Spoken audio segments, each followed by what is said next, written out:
तो दोस्तों आज हम फिर से सीखेंगे प्रोविज़न फॉर डाउटफुल डेट्स के बारे में कुछ ज़्यादा। प्रोविज़न फॉर डाउटफुल डेट्स, इससे पहले वाले क्लास में मैंने आप लोगों को प्रोविज़न क्या होता है और डाउटफुल डेट्स क्या होता है और इसे क्यों क्रिएट किया करते हैं और किस तरह से इसे एग्जीक्यूट किया जाता है इसके बारे में सब कुछ बताया था। आज और एक एग्जाम्पल को लेके मैं इसे स्टार्ट कर रहा हूँ। तो आज हम सीखेंगे अगर if the provision for doubtful debts is given inside the trial balance as well as in the adjustment. If provision for doubtful debts is given both inside and outside of the trial balance. ठीक है, तो हम इसके लिए एक example ले लेते हैं। Let's take an example. XYZ limited extract the following trial balance for the year 2019। ठीक है, तो ये हो गया क्रेडिटेड अमाउंट, ये हो गया डेबिट अमाउंट, ये हो गया क्रेडिट अमाउंट। यहाँ पे गिवन होगा बैड डेप्ट, इससे पहले भी मैंने ये करवाया था। Bad dept let suppose bad dept is rupees 4000। Sundry debtors is rupees 1,50,000। Provision for doubtful debts is rupees, late क्या एग्जांपल हम ले सकते हैं 6,000। Late provision for doubtful debts is rupees 6,000। इससे ये जो होता है इसे कहते हैं ओल्ड प्रोविजन। जो प्रोविजन या कोई भी प्रोविजन अगर ट्रायल बैलेंस के अंदर गिवन है तो उससे याद रखना उस प्रोविजन को ओल्ड प्रोविजन माना जाता है। इसे ओल्ड लिखने की कोई जरूरत है नहीं, बट हम इसे ओल्ड प्रोविजन मानते हैं क्योंकि ये जो प्रोविजन है हम जिस साल के लिए कर रहे हैं अभी 2019, तो ये 2018 में क्रिएट किया हुआ प्रोविजन होगा। ठीक है, तो ये 2018 में क्रिएट किया हुआ प्रोविजन होगा। तो इससे कैसे सॉल्व करेंगे, इसके लिए एडजस्टमेंट ले लेते हैं। ठीक है, एडजस्टमेंट में गिवन है एडजस्टमेंट गिवन है create provision for doubtful debts at the rate 5%। ठीक है, provision for doubtful debts at the rate rupees 5%। तो अभी कैसे ये किया जाएगा, तो इसे हम कैसे एग्जीक्यूट करेंगे, इसके लिए हम बनाएंगे profit and loss account. Solution profit and loss account, बहुत आसान भाषा से इसे समझने की कोशिश करते हैं। हम क्या बना रहे हैं, प्रॉफिट एंड लॉस अकाउंट। देखो, प्रॉफिट एंड लॉस अकाउंट और बैलेंस शीट का अभी नया फॉर्मेट आ चुका है, लेकिन वो ज़्यादातर कंपनी यूज़ करते हैं। पर इनिशियल स्टेजेस में, प्राइमरी स्टेजेस में इसे फॉलो करना ज़्यादा अच्छा है, ये समझने के लिए ज़्यादा अच्छा है। वो जब तुम +3 हो जाओगे तो इसका ये प्रॉफिट एंड लॉस अकाउंट के और में तुम इनकम स्टेटमेंट बनाओगे और बैलेंस शीट के अगेंस्ट में तुम पोजिशनल स्टेटमेंट बनाओगे इन शेड्यूल 1 to 9। ठीक है, तो अभी उससे पहले ये सीख लो। तो इसमें क्या है, हमें क्रिएट करने के लिए कहा गया है ओल्ड प्रोविजन गिवन है, बैड डेप्ट गिवन है, सन्ड्री डेप्टर गिवन है। तो जो बैड डेप्ट हो चुका है, तो लॉस हो चुका है, उसे हम लॉस एक्सपेंसेस और लॉस साइड में डालेंगे। हमें पता है अगर एक्सपेंसेस एंड लॉसेस बढ़ते हैं तो कहाँ पे जाता है, debit side of the P and L account. तो हम इधर डालेंगे 2 बैड डेप्ट, इसे हम इनर कॉलम में डालेंगे, कितना है बैड डेप्ट 4000। ठीक है, यहाँ पे क्या ऐड होगा, ऐड क्या होगा इसमें, add provision for doubtful debts. ये क्या होगा, न्यू प्रोविजन, जो न्यू प्रोविजन क्रिएट करेंगे। ठीक है, तो हम इससे यहाँ पे बैलेंस शीट बनाएंगे। मैं यहाँ पे थोड़ा सा यहाँ पे जगह छोड़ के आप लोगों को यहाँ पे वर्किंग नोट करके दिखा देता हूँ, वर्किंग नोट। ठीक है, तो वर्किंग नोट में हम क्या करेंगे, प्रोविजन फॉर डाउटफुल डेब्ट्स। ठीक है, तो प्रोविजन फॉर डाउटफुल डेब्ट्स को कैसे निकाला जाएगा तो प्रोविजन फॉर डाउटफुल डेब्ट्स, तो यहाँ पे देखो इससे पहले वाले क्वेश्चंस में मैंने इससे पहले वाले क्वेश्चन में मैंने ये बताया था, अगर एडजस्टमेंट में फर्दर बैड डेब्ट हो या फिर बैड डेब्ट रिटर्न ऑफ हो, तो उस बैड डेब्ट रिटर्न ऑफ को या फिर फर्दर बैड डेब्ट को माइनस करने के बाद सन्ड्री डेब्टर्स के अमाउंट से ये नया प्रोविजन क्रिएट किया जाता है। ठीक है, बट यहाँ पे कोई भी फर्दर बैड डेब्ट क्वेश्चन में गिवन नहीं है। इससे पहले मैंने एग्जांपल लेके इसे समझाया हुआ है, मेरा यूट्यूब में ये वीडियो अवेलेबल है, पहला वीडियो आप देख सकते हैं। तो प्रोविजन फॉर डाउटफुल डेब्ट्स, तब क्या किया जाएगा, प्रोविजन कैसे किस पे क्रिएट किया जाएंगे, तो सन्ड्री डेब्टर रुपीज कितना है, sundry debtor is given rupees 1,50,000। तो यहाँ पे 1,50,000 इंटू कितना परसेंट है, 5/100। तो इसको हम देख लेते हैं, 1,50,000 इंटू 5%, 7500, ये कितना हो गया 7500। तो इस अमाउंट को हम कहाँ पे लिखेंगे, इस अमाउंट को हम लिखेंगे यहाँ पे क्या, प्रोविजन फॉर डाउटफुल डेब्ट्स 7500। तो ये कितना हो गया 11,500। ये कितने रुपीस हो गए 11,500। इसे क्रेडिट साइड माना जाता है, इसे डेबिट साइड माना जाता है, ये सबको पता होता है। ठीक है, तो इससे हम ये जो ओल्ड प्रोविजन है, the provision which is given inside the trial balance, means जो ओल्ड प्रोविजन है उसको दो तरीके से हम अकाउंट में रिप्रेजेंट कर सकते हैं। एक तरीका होता है कि ये जो ओल्ड प्रोविजन गिवन है जो कि क्रेडिट साइड में दिया हुआ है, क्योंकि ये लाइबिलिटी माना जाता है, ये भी मैंने तुम्हें पहले क्लास में बताया था, आप लोगों को पहले क्लास में बताया था। तो अगर कोई ओल्ड प्रोविजन है तो ये ओल्ड प्रोविजन को हम क्रेडिट साइड में भी लिख सकते हैं। दो तरीके होते हैं, या तो हम इसे क्रेडिट साइड में दिखा सकते हैं या फिर यहां से माइनस कर सकते हैं। इस जो अमाउंट निकलता है 11,500, इस अमाउंट से हम ये ओल्ड प्रोविजन को माइनस किया जा सकता है। ध्यान से सुनिए, इसे दो तरीके से हम रिप्रेजेंट कर सकते हैं, या तो इस अमाउंट को हम directly credit side of the profit and loss account में शो कर सकते हैं, या फिर हम इसे यहां से माइनस कर सकते हैं, लेस क्या, old provision, provision for doubtful debts. तो प्रोविजन फॉर डाउटफुल डेब्ट्स यहाँ पे कितने रुपीस है 6,000, तो 6,000 यहाँ पे आ जाएंगे। ओके, तो ये कितना हो जाएगा 5,500। इसे इस तरीके से भी दिखाया जा सकता है, या फिर इस 6,000 को तुम यहाँ पे भी लिख सकते हो, आप लोग यहाँ पे भी लिख सकते हो, प्रोविजन फॉर डाउटफुल डेब्ट्स ₹6,000, दोनों सही है। अभी प्रॉफिट एंड लॉस अकाउंट में कोई भी प्रॉफिट नहीं निकल रहा है, क्योंकि यहाँ पे सिर्फ हम प्रोविजन फॉर डाउटफुल डेब्ट्स को ही कंसिडरेशन में लेके क्वेश्चंस कर रहे हैं। ठीक है, लेकिन ये तरीका ज्यादा सही माना जाता है हमेशा।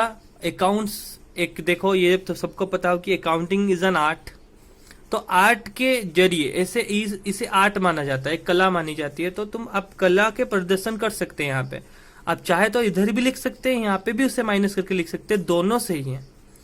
पर मैंने यहाँ पे इसे माइनस करके लिखा है क्योंकि ये ज्यादा अडेप्टेबल है, ज्यादा इसे माना जाता है कि ये माइनस करके लिखना अच्छा होता है। ठीक है, फर्दर ये क्यों अच्छा होता है ये मैं बताऊंगा, जब तुम +3 हो जाओगे खुद भी समझ पाओगे। ठीक है, तो अभी मैं यहाँ पे बैलेंस शीट दिखा देता हूँ। बैलेंस शीट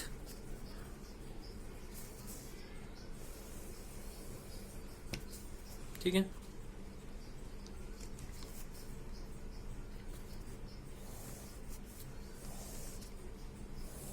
ये साइड एसेट का होता है, ये साइड लाइबिलिटी का होता है, रुपीज। तो सन्डे डेप्टर का जो अमाउंट है दिखाई दे रहा है, तो सन्डे डेप्टर तो सन्डे डेप्टर यहाँ पे कितना है, ₹1,50,000, ₹1,50,000। तो इससे क्या होता है, फर्दर बैड डेप्ट माइनस किया जाता है, फर्दर बैड डेप्ट और बैड डेप्ट रिटर्न अप, जो कि अभी क्वेश्चन में गिवन नहीं है, तो इसे हम नील मान लेंगे। तो ये कितना हो जाएगा, वही 1,50,000। फिर से क्या होगा, less provision for doubtful debts, provision for doubtful debts. ये कितना हो गया, प्रोविजन फॉर डाउटफुल डेप्ट्स हम लोग ने निकाला 7500। तो ये कितना रुपीज हो जाएगा, 1,50,000 माइनस 7500, 1,42,500। ठीक है, 1,42,500। ये asset side of the balance sheet में इसकी रिकॉर्ड इसी तरीके से ही होगी, इसकी कोई दो मेथड्स नहीं है, इसे हम दो तरीके से नहीं दिखा सकते। हाँ, पर अगर हम प्रॉफिट लॉस को कंसिडरेशन में ले तो हम इसे दो तरीके से दिखा सकते हैं। इधर हम इसे यहाँ पे क्रेडिट साइड में दिखा सकते हैं जो ओल्ड प्रोविजन है, या फिर उसे यहाँ पे माइनस कर सकते हैं। समटाइम क्या होता है, अगर ये प्रोविजन फॉर डाउटफुल डेप्ट्स जो कि ओल्ड प्रोविजन है, वो अगर इस अमाउंट से ज्यादा होता है, यहाँ पे इस अमाउंट से ये कम है, 11,500 है, ये 6,000 है, तो ये 6,000 का means old provision is not sufficient to meet all the डेप्ट। लेकिन अगर ये ज्यादा हो, अगर कंपनी ने जितना प्रोविजन क्रिएट किया था उससे कम बैड डेप्ट और उससे कम ही प्रोविजन बन रहा हो, तो ये अमाउंट अगर ज्यादा होता है तो the excess of amount again credited to the profit and loss account ये अगेन यहाँ पे अगर ये अमाउंट ज्यादा होता है तो ये साइड उसमें क्रेडिट हो जाता है। ठीक है, अगर कोई डाउट हो तो तुम लोग मुझे ग्रुप में मैसेज कर सकते हो। तो ये होता है, अगर provision for doubtful debts is given both inside the trial balance and adjustment, तो उसका ट्रीटमेंट कैसे किया जाता है। इसके बाद हम पढ़ेंगे कि कैसे provision for doubtful debts account create किए जाते हैं, कैसे उनकी जर्नल एंट्रीज होती हैं। पहले ये सीख लो, वो ज्यादा एसेंशियल नहीं है, उसमें 1-2 मार्क के क्वेश्चन आते हैं, पर ये क्वेश्चन जो आ रहा है, ये क्वेश्चन फाइनल अकाउंट में हमेशा आता है। इस टाइप के एडजस्टमेंट हमेशा आती हैं, तो इसके लिए तुम केयरफुल रहो। Okay, clear.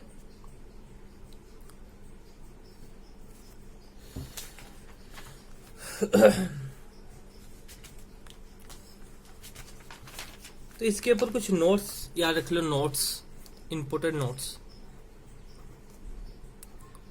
जो कि बहुत जरूरी है, इंपोर्टेंट नोट्स। ठीक है, तो पहला नोट क्या होगा, पॉइंट नंबर 1, प्रोविजन और रिजर्व। मैंने कहा था कि ये, जब मैंने तुम्हें पहले क्लास में पढ़ा था कि प्रोविजन क्या होता है, वन टाइप ऑफ रिजर्व ही होता है जिसको कंपनी अपने प्रॉफिट से बचा के रखती है अगर कोई डाउटफुल डेट्स हो तो। ठीक है, तो ये वन टाइप ऑफ रिजर्व ही है, इसे भी एक रिजर्व माना जाता है। ऑल प्रोविजन रिजर्व्स को हम लाइबिलिटी ट्रीट करते हैं अकाउंट्स में। ठीक है, तो यहाँ पे पहला क्या है, पहला पॉइंट है प्रोविजन और reserve for bad debts. For bad debts means doubtful debt, bad debts is calculated, कैसे कैलकुलेट होगा, is calculated on the net debtor. हमेशा किस पे कैलकुलेट किया जाएगा, इसे नेट डेप्टर। ठीक है, तो नेट डेप्टर कैसे निकलेगा ना, टोटल डेप्टर जो कि क्वेश्चन में गिवन है, total debtor less adjustment bad डेप्ट, लेस एडजस्टमेंट बैड डेप्ट। यहां पे एडजस्टमेंट बैड डेप्ट का मतलब क्या होता है, एडजस्टमेंट बैड डेप्ट का मतलब ये होता है कि फर्दर बैड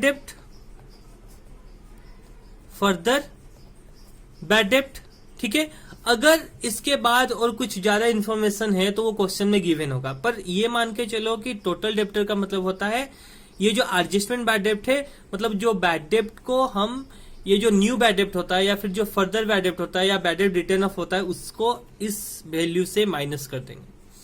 फिर जो नेट डेप्टर निकल के आएगा, इसे हम क्या कहते हैं, it is equal to net debtor, इसे ही नेट डेप्टर कहा जाता है। ठीक है, तो ये जो माइनस होकर जो फिगर निकलता है उससे ही नेट डेप्टर कहा जाता है, उसी के ऊपर ही नई प्रोविजन बनाई जाती है। The new provision is created on the net debtor always. ठीक है, ये याद रखना। क्लियर। फिर पॉइंट नंबर 2, सन्ड्री डेप्टर। अगर कोई भी डाउट है तो आप मुझे डायरेक्ट कमेंट में पूछ सकते हैं, या फिर जो मुझे जानते हैं वो मुझे ग्रुप में मैसेज कर सकते हैं। Sundry debtor account, sundry debtor account is not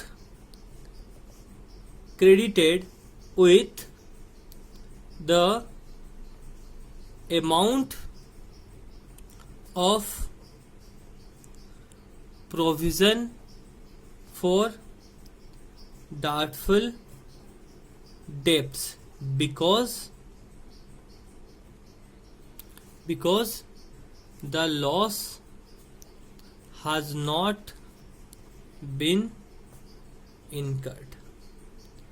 ये मैंने पहले ही क्लास में आप सब लोगों को बोला था कि अगर सन्ड्री डेप्टर, जो ये सन्ड्री डेप्टर है, इसे कभी भी प्रोविजन फॉर डाउटफुल डेब्ट से को लेके नहीं ट्रीट किया जाता है। क्यों नहीं ट्रीट किया जाता है? मैंने इससे पहले क्लास में बताया था कि गुड डेप्टर क्या होता है, टोटल डेप्टर क्या होता है, प्रोविजन फॉर डाउटफुल डेब्ट्स क्या होते हैं।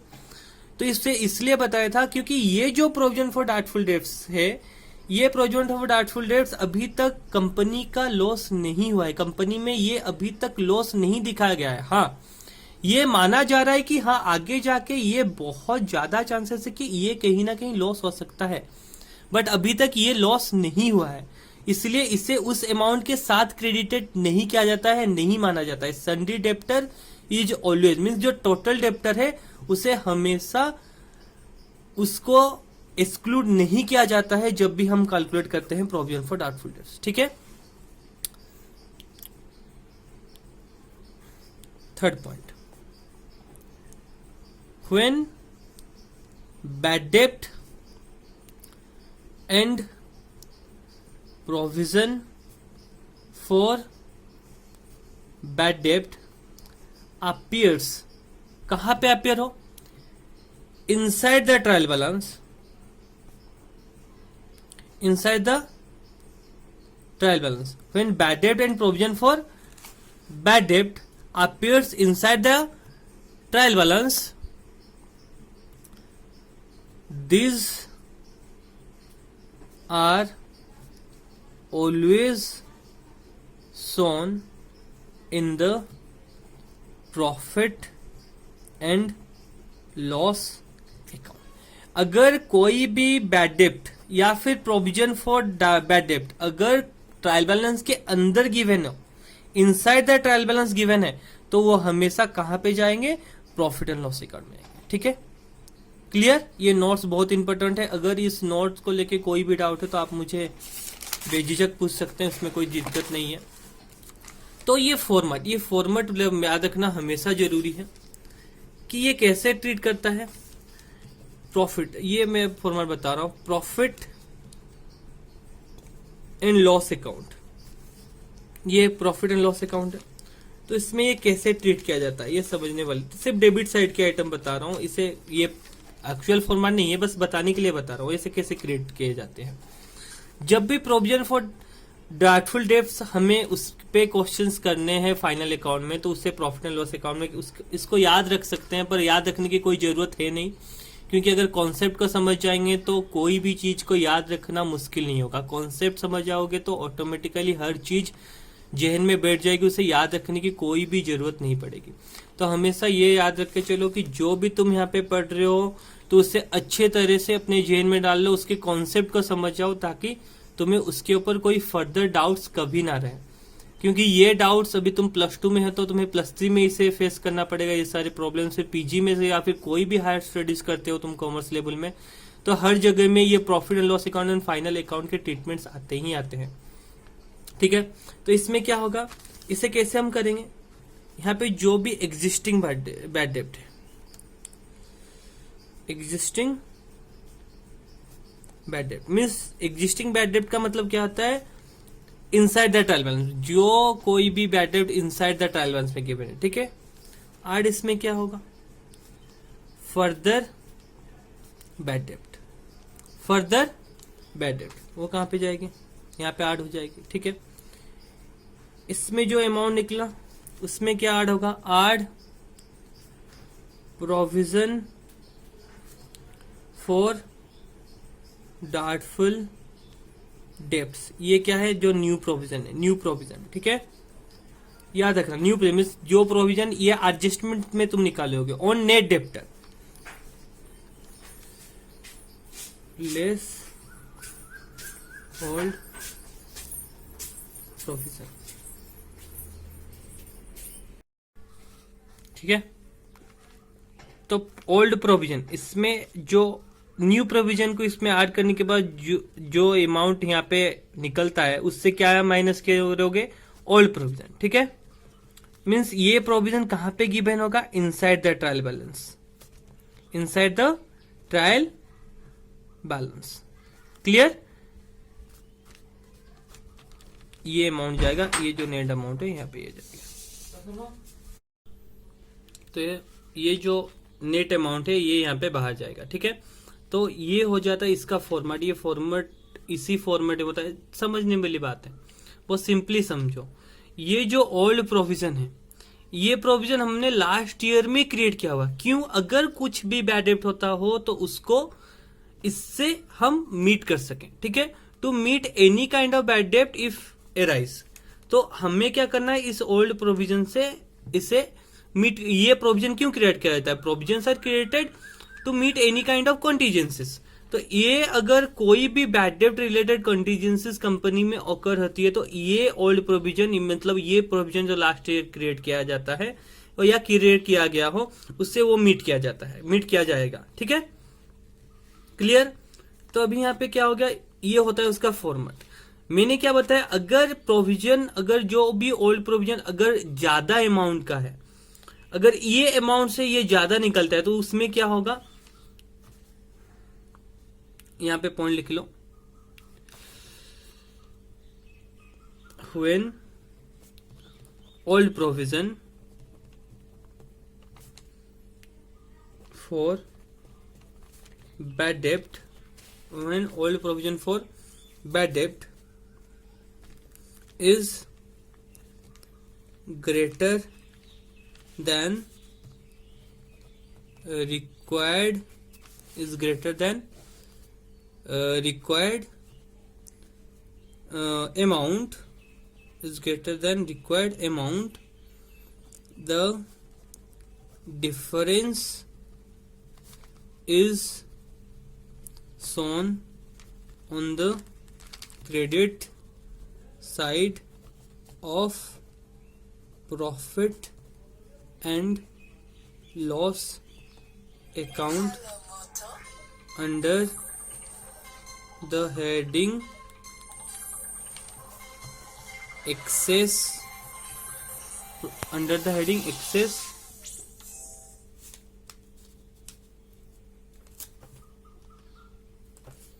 under the heading excess provision for bad debt। ठीक है, तो आज की क्लास को यहीं पे रोकते हैं, फिर आगे हम provision for discount on debtors पढ़ेंगे। इस पे भी इसके ऊपर भी और कुछ प्रॉब्लम करेंगे, कैसे provision for doubtful debts accounts list के लेजर को क्रिएट किया जाता है वो भी पढ़ेंगे, उसके साथ provision for discount on debtors भी पढ़ेंगे। ठीक है।